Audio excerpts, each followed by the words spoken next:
exercise capacity without the proper purpose, he got himself and everybody in trouble.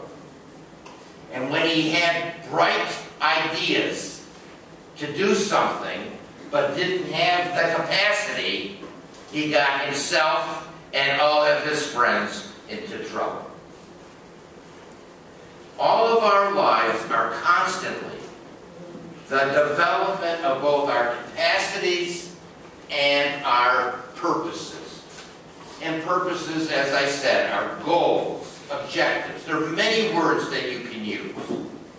Passions, interests, desires. And for capacity, it's not just wealth. It is intellectual ability. It may be good looks. Not for my kids, but for your kids. It might be a physical skill. It might be a language skill. It might be a poetic skill. And you can think of every capacity. Somebody's virtue.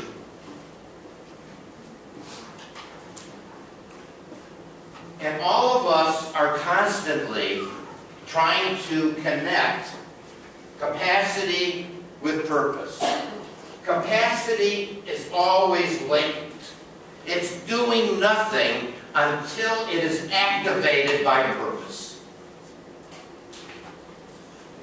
That is why when we study philanthropy, you're going to be hearing always about capacity, and you're going to be hearing about aspiration and purpose. And third, you're going to hear about agency. You're going to hear about how people put the two together in their daily life.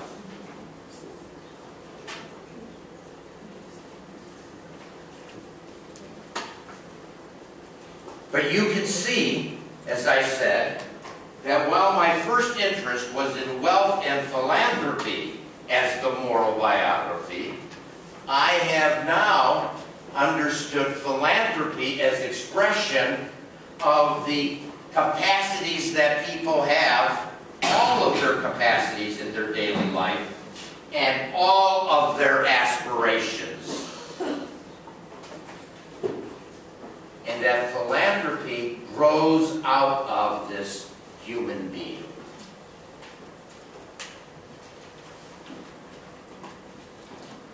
The next thing I want to talk about just briefly is something that you are discovering, and every modern nation discovers, that it makes so much more sense and is very important never to neglect the upper end of the wealth and economic spectrum. In the United States, we find that 2% of the population in terms of wealth, net worth, that these people at $5 million or more contribute 37%. 2% contributes 37% of all the charitable dollars from individuals.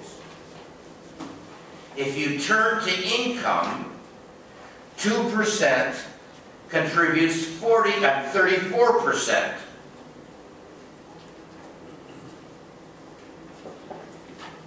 But if you go just down a little bit more, not from 5 million and above, but to 1 million and above, you're going to find 50% of the charitable giving.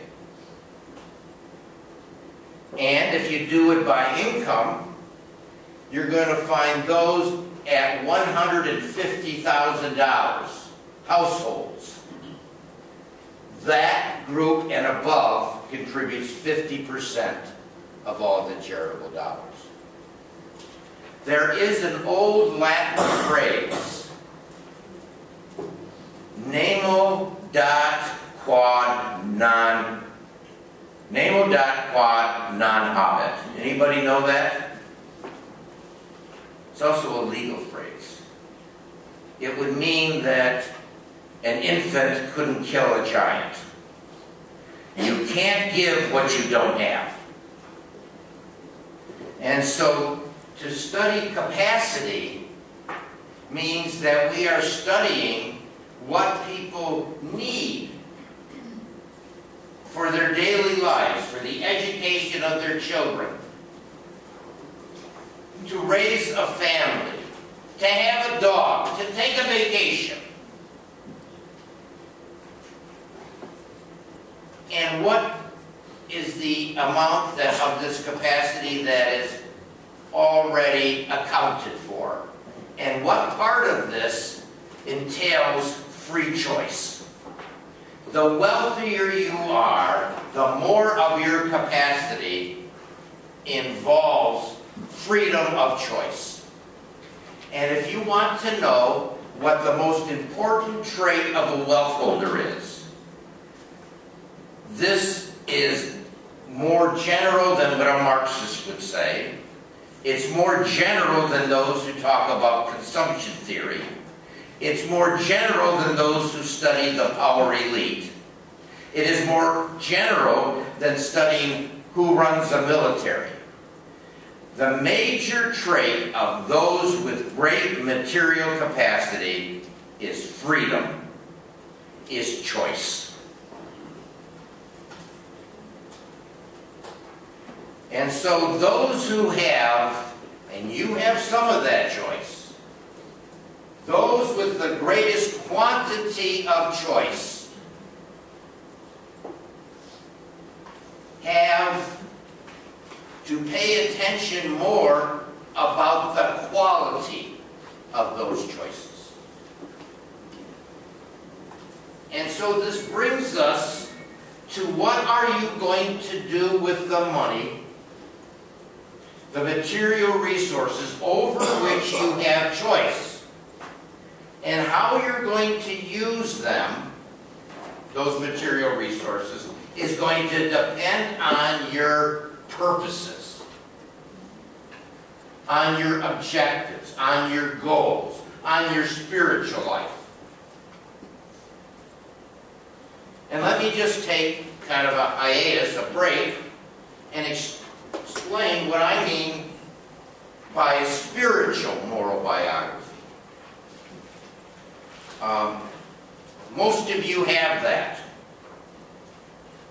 2 of my 3 kids have a moral biography. One of them is a sleazebag. Do you know that term? A spiritual moral biography is something very simple. Did somebody translate sleazebag? What would be a good word? I'm working on the perfect word.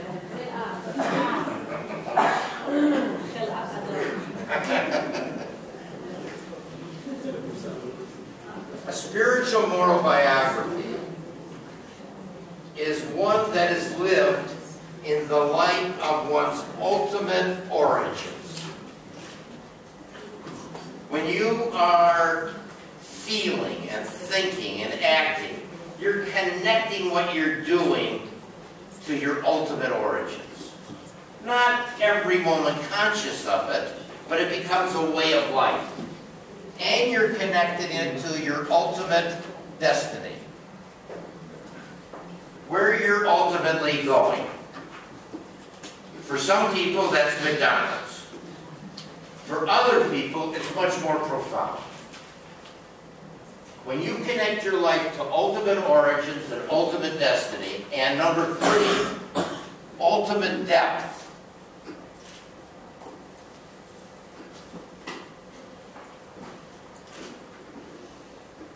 that is a spiritual moral biography. Now, those of you who want to say, well, what about a religious moral biography?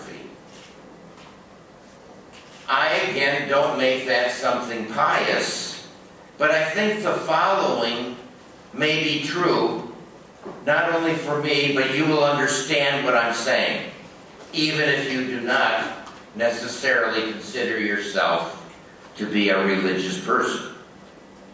A religious moral biography is one in which there is this connection or recognition of ultimate origins, ultimate destiny, ultimate death, and the origins, the destiny, and the death are connected to a being or a force to which you would bow your head.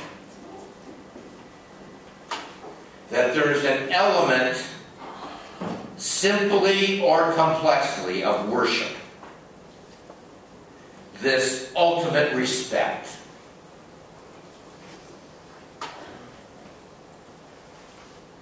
The next thing that I want to talk about, we're moving right along here, is the new physics of philanthropy. If these trends are not already present in Israel, they will be soon.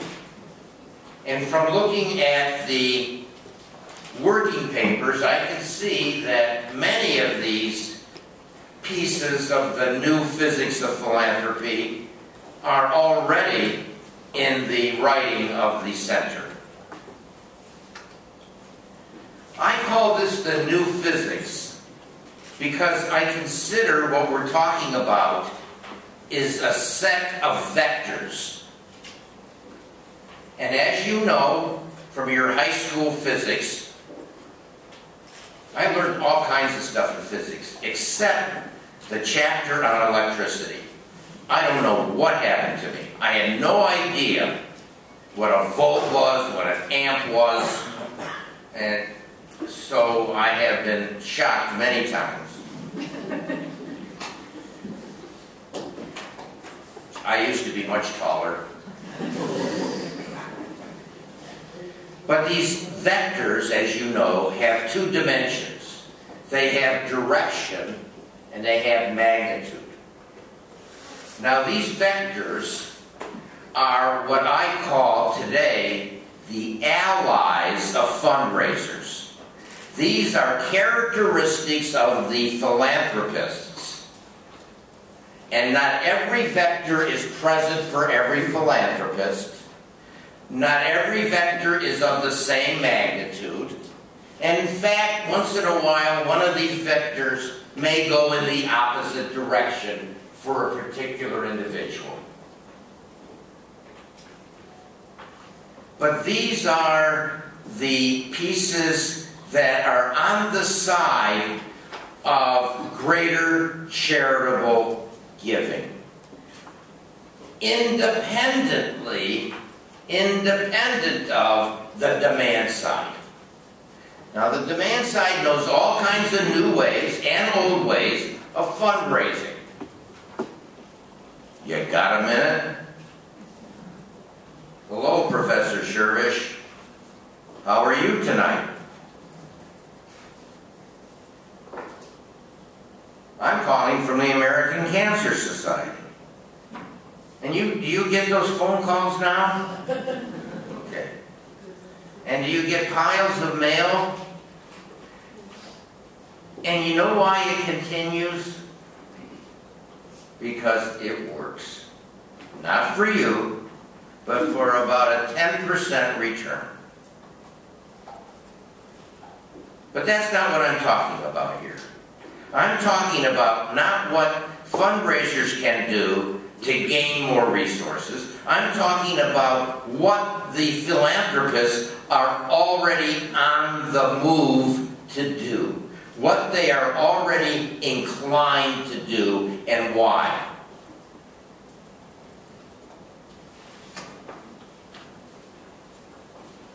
And how many of these are there?